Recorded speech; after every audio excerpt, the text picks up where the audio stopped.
자, 계속해서 읽어보도록 하겠습니다. 만일 어떤 중생이 향이나 꽃을 받들어 보시하면 10가지 공덕을 얻는다. 향이나 꽃을 받들어 보시하면 향, 꽃. 그래서 이제 향기로운 그런 향, 그 다음에 그 아름답고 향이 나는 예쁜 꽃을 보시하면 얻게 되는 10가지 공덕. 첫째는 세상에 살면 꽃과 같고 꽃과 같이 세상에 살게 된다. 사람들이 다 꽃을 좋아하잖아요. 그리고 꽃은 예쁘고 아름답잖아요. 그러니까 이 세상에 꽃과 같이 그렇게 귀한 삶을 살게 된다. 사랑받는 삶을 살게 된다. 이렇게 이해할 수 있겠죠. 둘째는 몸에 냄새가 없으며,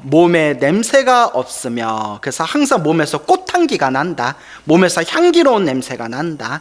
그래서 향과 꽃을 이제 불법승 삼보에 보시하게 되면 이와 같이 몸에 냄새가 없으며, 셋째는 복의 향기와 계율의 향기가 사방에 풍기고, 복의 향기와 계율의 향기, 그러니까 이것은 그 사람의 맑고 깨끗한 그런 복덕과 계율의 힘을 뜻하는 거겠죠.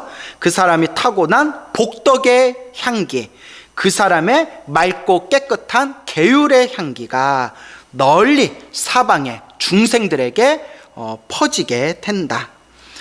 넷째는 어디에 나든지 코가 완전하며, 코가 완전하다. 그러니까 이제 코가 완전하다는 것은 이제 코가 잘생긴 코로 태어난다. 이제 멀쩡한 잘생긴 코로 태어난다라고도 해석할 수 있을 거고, 그리고 이제 항상 이제 건강하고 튼튼한 코. 우리 주변에 보면 막 비염 같은 걸로 고생하는 분들 많잖아요. 축농증, 비염 같은 걸로. 그래서 코가 완전하며.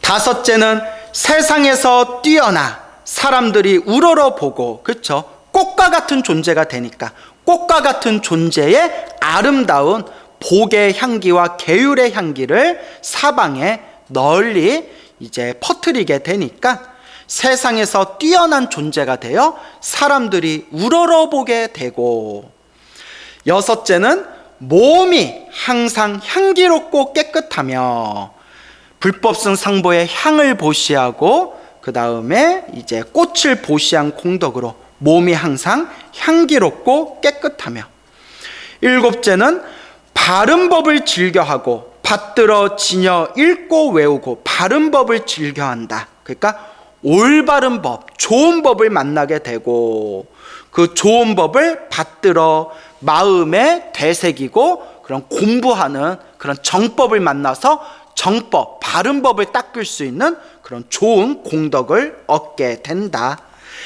여덟째는 큰 복의 가품을 갖추며 태어날 때 큰 복을 가지고 태어나며, 아홉째는 목숨을 마치고는 천상, 하늘색에 태어나고, 열째는 열반, 번뇌와 욕망이 소멸하고 생사윤회에서 벗어난 깨달음의 세계, 열반을 빨리 증득한다, 얻게 된다. 이것이 이른바 향이나 꽃을 받들어 보시하면 10가지 공덕을 얻는다는 것이다. 예, 향과 꽃을 보시할 때 이와 같은 공덕을 얻게 된다. 제가 갑자기 이제 생각나는 일화가 있는데, 오래전에 저랑 이제 친한 스님이 저기 오래전 얘기예요. 예전에 한참 됐어요. 한참 전에 저랑 친했던 스님이 저기 불광사 아시죠? 송파구의 불광사 광덕 큰 스님께서 불사하신 그런 이제 불광사라는 사찰에 이제 중요한 소임을 맡으신 스님이 있었는데, 제가 우연히 그 불광사에 이제 제가 놀러 가게 됐어요. 그 스님 만나러. 그래서 스님 만나러 가기 전에, 스님 제가 뭐 사갈 거 있나요? 뭐 필요한 거 있으면 제가 가면서 사갈 거 있나요? 했더니 스님 빵 좀 사와 이러더라고요. 빵 먹고 싶어, 빵 좀 사와. 그래서 제가 깜짝 놀라면서, 보통 큰 절에는 빵이 좀 흔해요. 도심지 큰 절에는. 왜냐하면 신도들이 빵 같은 거 많이 올리거든요. 이제 빵 같은 거 많이 올리고 그러셔서 뭐 과자나 빵이나 이런 걸 좀 많이 올리시잖아요. 그래서 아니 내 살다 아니 내 빵 사달라는 스님은 처음 봤다고, 왜 절에 빵 없어요? 했더니 그 스님이 이제 하신 말이, 우리 불광사 신도들은 꽃만 올려 이래가지고 제가 한참 울었어요. 그래서 그 광덕 스님께서 법문하실 때 그 꽃공양을 올리면 좋다, 꽃을 올리면 좋다, 뭐 이런 법문을 예전에 많이 하셨었나 봐요. 그래서 우리 불광사 신도들은 꽃만 올려, 근데 꽃을 먹을 수는 없잖아 이러더라고요. 그래서 제가 갈 때 이제 그 맛있는 빵을 좀 푸짐하게 사간 적이 있었는데, 예, 그래서 뭐 빵공양 올리는 것도 좋은데, 예, 그 꽃공양 올리는 것도 큰 공덕이 있습니다. 그래서 갑자기 생각나서 우스갯소리를 했던 얘기입니다. 예, 그래서 이와 같이 향이나 꽃을 받들어 보시하면 이와 같이 큰 공덕이 있다.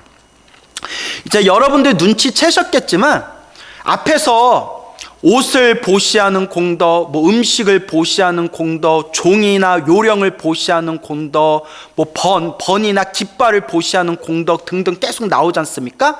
그러니까 무엇을 보시하든 무언가 그 사람을 위해서, 불법승 삼보와 중생들을 위해서 도움이 될 수 있는, 무언가 그 존재들에게 보탬이 될 수 있는 그 어떠한 보시 공양이라고 하더라도 정성스러운 마음으로 보시하면 다 이와 같이 그냥 똑같은 공덕을 얻게 됩니다. 다 비슷비슷한 공덕을 얻게 돼요. 그러니까 무엇을 보시하냐라고 분별하는 것보다 더 중요한 거는 지금 그분들에게 가장 필요로 하는 것을 내 정성스러운 마음으로 그냥 보시하는 것, 그 보시 공덕의 힘으로 내 안에 공덕 창고에 공덕이 무럭무럭 자라나게 된다, 이렇게 이해하시면 되겠습니다. 만일 어떤 중생이 등불을 받들어 보시하면 10가지 공덕을 얻는다. 등불, 이제 등불은 부처님 전에 초공양 올리는 것도 등불이 될 수 있을 거고요, 또 인등공양이라고 하죠. 이렇게 정성스럽게 부처님 불전에 인등을 올리는 것도 등불공양이 될 수 있을 것이고, 그 등불공양의 대표적인 게 연등공양이 되겠죠. 연등, 부처님 오신 날 연등공양 올리지 않습니까? 그래서 여러 의미로 해석할 수가 있습니다. 등불, 초공양도 되고 인등공양도 되고 연등공양도 되고, 등불을 받들어 보시하면 10가지 공덕을 얻는다. 즉, 첫째는 세상을 등불처럼 비추고, 둘째는 어디 나든지 눈이 완전하다. 그래서 눈이 밝고 환하다고 합니다. 근데 제가 시력이 굉장히 나빠요. 제가 완전 고도근시에다가 뭐 오른쪽 눈이, 제가 실명 위기가 와가지고 오른쪽 눈 막 수술 받고 고생을 엄청 많이 했거든요. 그러니까 제가 왼쪽 눈을 감으면 오른쪽 눈은 이렇게 색깔만 보이지 물건이 잘 안 보일 정도로, 저는 이렇게 오른쪽 눈도 거의 아주 심각할 정도로 이제 시력 상태가 안 좋은데, 이제 이런 내용을 보면 내가 전생에 등불공양을 안 올렸나? 전생에 내가 등불공양을 안 올렸나? 이런 생각이 들어요. 그래서 저도 이제 언젠가부터는 저도 항상 부처님 오신 날이 되면 항상 다른 사찰에, 이제 좀 인연 있는 사찰에 꼭 연등공양 꼭 3-4개, 막 5개씩, 하여튼 어떤 일이 있어도 3개 이상은 제가 연등공양 올리려고 노력하거든요. 예, 그래서 등불공양을 올리면 눈이 완전하며, 제가 전생에 이 등불공양을 많이 안 올렸는지, 아니면 등불과 관련된 어떤 악업을 지었는지, 이제 제가 눈이 좀 많이 안 좋습니다. 셋째는 천안을 얻고, 천안, 모든 것을 꿰뚫어 보는 눈의 신통력, 천안통을 얻는다. 하늘 눈이라고 하죠. 하늘의 눈, 천안통을 얻게 되고, 넷째는 선하거나 악한 법에 대해 좋은 지혜를 얻으며, 그러니까 등불공양으로 인해서 내 마음에 지혜와 총명도 환하고 밝아진다는 거예요. 지혜와 총명이 환하고 밝아져서 바른 법과 삿된 법, 착한 법과 악한 법을 환하게 올바르게 판단할 수가 있으며, 다섯째는 큰 어둠을 없애고 큰 어둠을 없앤다. 그래서 큰 어둠, 그래서 뭐 우리 마음 안에 있는 그런 이제 어두운 마음을 없애준다. 이렇게도 이제 이해하실 수 있겠죠.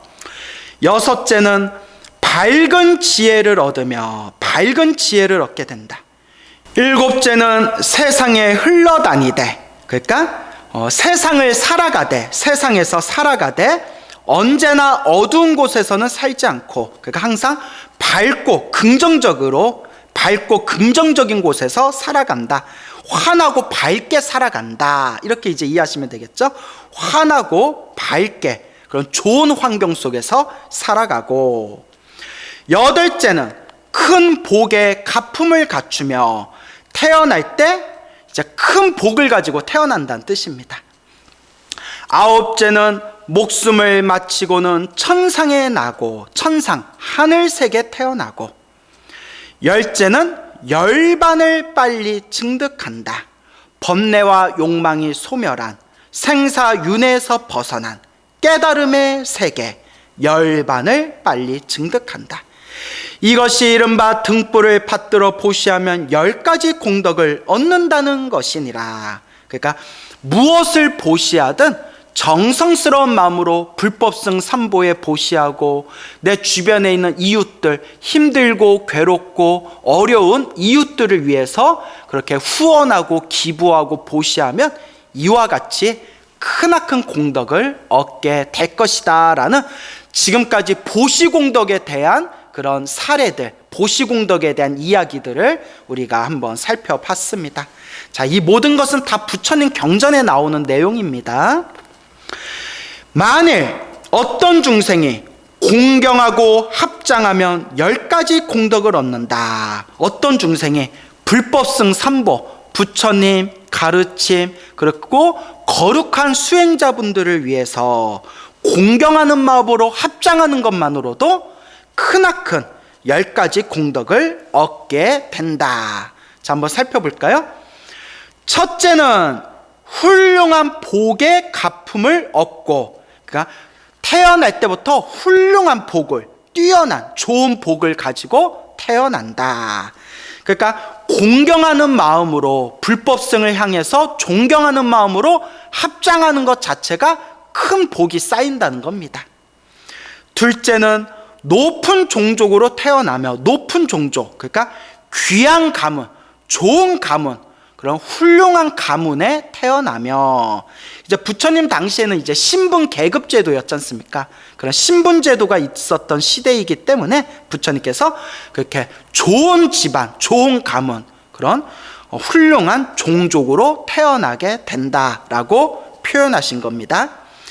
셋째는 훌륭하고 묘한 몸을 얻고, 훌륭하고 묘한 몸, 아주 좋은 몸을 얻게 되고, 넷째는 묘한 음성을 얻으며, 묘한 음성, 아주 좋은 목소리를 얻게 되고, 다섯째는 묘한 일산을 얻고, 일산 앞에서 여러 번 설명드렸죠. 해를 가려주는 그런 양산을 일산이라고 한다고 했죠. 그래서 좋은 일산을 얻는다. 여서 이 일산은, 좋은 일산은 이 부처님 당시 신분 계급 제도였을 때는 그런 좋은 가문, 부잣집에서나 이렇게 좋은 일산을 이렇게 사용할 수가 있었습니다. 그래서 좋은 일산, 묘한 일산을 얻는다는 것은 부유하고 부귀하고 풍요롭고 풍족한 그런 삶을 살아간다라고 확장해서 우리가 이해할 수 있겠습니다. 여섯째는 묘한 변제를 얻으며, 변제, 아주 훌륭한 말솜씨, 훌륭한 말재주를 변제라고 한다고 했죠. 그래서 술술 이제 말을 잘하는, 술술 말문이 막히지 않고 술술 말이 나오는 그런 훌륭한 좋은 변제를 얻으며, 일곱째는 묘한 믿음을 얻고, 믿음을 얻는다. 이제 이 합장하고 공경한 이 마음의 힘에 의해서 불법승 삼보에 대한 훌륭한 좋은 믿음을 성취하게 되고, 여덟째는 묘한 계율을 얻으며, 좋은 계율을 얻으며, 그러니까 태어날 때부터 이렇게 우리에게 복과 선악과 공덕을 쌓게 해줄 수 있는 훌륭한 계율, 좋은 계율을 이제 저절로 지킬 수 있다는 거예요. 그러니까 우리처럼 막 억지로 계율을 지키려고 애쓰고 노력하는 게 아니라 이미 태어날 때부터 저절로 계율을 지킬 수 있을 만한 그런 좋은, 수행을 할 수 있는 좋은 그릇을 타고 태어난다, 이렇게 이제 이해할 수 있겠죠. 그래서 좋은 계율을 얻으며 아홉째는 묘한 지식을 얻고, 묘한 지식, 훌륭한 좋은 지식. 그래서 태어날 때부터 지혜 총명해서 아주 훌륭한 삶을 살아가는 데 있어서 훌륭한 지식을 얻게 되고, 열째는 이게 제일 중요한 거죠. 묘한 지혜를 얻는다. 묘한 지혜가 뭘까요? 맞습니다. 깨달음을 뜻합니다. 부처님 가르침의 깨달음의 지혜, 우리가 흔히 반야심경 독송할 때 나오는 반야의 지혜, 그래서 깨달음의 지혜를 얻게 된다라는 뜻이 되겠습니다. 이것이 이른바 공경하고 합장하면 10가지 공덕을 얻는다는 것이니라. 자, 이렇게 본론이 다 끝나게 됩니다. 부처님께서 이와 같이 수가장자를 위해서 선업과 악업으로 인해서 펼쳐지는 수많은 업보차별에 대해서 부처님께서 법문을 마치십니다. 무엇이 올바른 선업이고 무엇이 나쁜 악업인지, 내가 어떠한 선업을 지어야 행복을 성취할 수 있고 어떠한 악업을 통해서 불행한 결과를 얻게 되는지, 그 하나하나에 대해서 그렇게 전체적으로 그 뜻을 이제 간략하게 이제 설명하신 것이 바로 이 업보차별경이 되겠습니다. 그래서 부처님께서 이 법을 말씀하시자, 이 법, 업보차별경의 가르침이죠. 이 법, 인과 업보의 법을 말씀하시자, 수가장자는 부처님에 대한 깨끗한 신심을 얻었다, 깨끗한 믿음을 얻었다. 이제 진정한 부처님의 불제자, 진정한 부처님의 제자가 되었다. 그때 수가장자는 부처님께 머리 숙여 예배하고 절을 올리고 이렇게 아뢰었다. 저는 지금 부처님께 사바제성에 있는 저의 아버지 도제장자 집으로 가 주실 것을 청합니다. 여러분, 우리 앞부분, 업보차별경 강의 앞부분에 나왔죠? 이 업보차별경이 나오게 된 이유가 바로 수가장자의 아버지였던 요 도제장자가, 아버지 이 도제장자가 죽은 뒤에 개로 태어나게 되잖아요. 그래서 석가모니 부처님께서 저 수가장자의 아버지는 개로 태어났다라는 말을 듣고 수가장자가 열받아가지고 부처님한테 이제 따지러 왔는데, 부처님의 가르침을 듣고 인과 업보의 가르침을 들으면서 마음의 미혹과 의심, 의혹이 싹 사라지고 부처님에 향해서 깨끗한 믿음을 일으키게 되고 진정한 불제자가 되었다. 그래서 이 수가장자가 부처님, 저는 이제 부처님의 진실한 불제자가 되었습니다. 부처님, 이제 저희 집으로 오셔서 개로 태어난 저의 아버지 도제장자를 구제해 주실 것을 청하옵니다 라고 이제 청을 올리는 겁니다. 원컨대 부처님께서는 저의 아버지와 일체 중생들로 하여금 영원히 안락을 얻게 하여 주소서. 그러자 부처님께서는 그들에게 이익을 주기 위하여 잠자코 그 청을 받아주셨다. 그때 수가장자는 부처님 말씀을 듣고, 그러니까 부처님께서 침묵으로써, 잠자코 침묵으로써 그 청을 받아들이셨다. 수가장자가 그 부처님의 침묵의 의미를 알아듣고 부처님 말씀을 듣고 매우 기뻐하며 예배하고 물러갔다라고 이제 업보차별경을 마치게 됩니다. 여러분, 이렇게 우리가 짧지 않은 시간 동안 업보차별경 이제 찬찬히 같이 읽어보면서 또 이제 설명을 들었습니다. 어떻게 이 부처님의 인과 업보에 대한 가르침에 대해서 믿음이 좀 생기셨습니까? 제가 늘 여러분들께 말씀드리지만 부처님께서 분명히 말씀하셨다시피 수많은 경전에서 말씀하셨지만 이 세상은 윤회로 이루어져 있고 이 윤회의 세상 속에서 우리 중생들은 몸과 말과 생각으로 끊임없이 업을 짓고 있으며 그 내가 지은 업보에 의해서 다음 생 다른 모습으로 태어나고 내가 지은 업보의 힘에 의해서 행복과 불행이 펼쳐지게 됩니다. 제가 여기저기서 신도님들께 불자님들께 이런저런 이제 소리를 듣게 되는데 그 많은 신도님들과 불자님들이 이런 이야기를 하시더라고요. 스님, 주변에서 그 윤회는 없다, 업보는 없다 이렇게 말씀하시는 분들이 의외로 많습니다. 이렇게 머리를 깎으신 스님이나 혹은 불자님들 중에서도 윤회를 부정하거나 인과 업보를 부정하시는 분들이 많습니다. 특히 스님들이 그런 얘기하면 저희가 굉장히 혼란스럽습니다 라는 얘기를 듣고 제가 쏘스라치게 깜짝 놀랐어요. 아니 어떻게 부처님 제자인 스님이 윤회를 부정할 수 있고 인과 업보를 부정할 수가 있지? 물론 깨달은 자 입장에서는 윤회가 없어요. 깨달은 자 입장에서는 업보가 없어요. 단 이거는 깨달은 자 입장에서 하는 말이에요. 여러분, 제가 늘 여러분들께 당부드리지만 사람의 말에 의지하지 말고 오로지 부처님 말씀에 의지하십시오라고 늘 당부드리지 않습니까? 부처님 대승경전에 이미 수없이 나오는 내용이지만 지금은 말법 시대이기 때문에 부처님의 법이 쇠퇴하는 시대예요.